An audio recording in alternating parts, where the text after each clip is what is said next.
добрей на земле не найти. Добрей,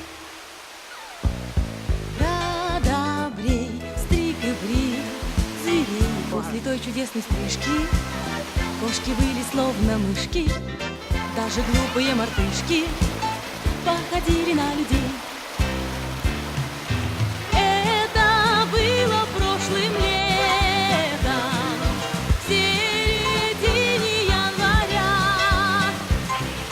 в 30-м королевстве, там, где нет в помине короля. Как-то раз, встретив вас, продавец оробел сперва. Смотри, дай руку, Бьянка.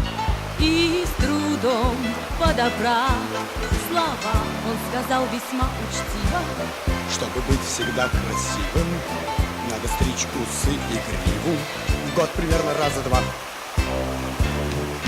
это было прошлым летом, в середине января,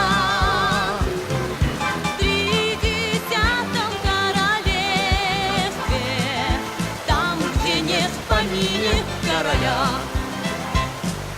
Что же было потом, ясно всем, кто со львом знаком.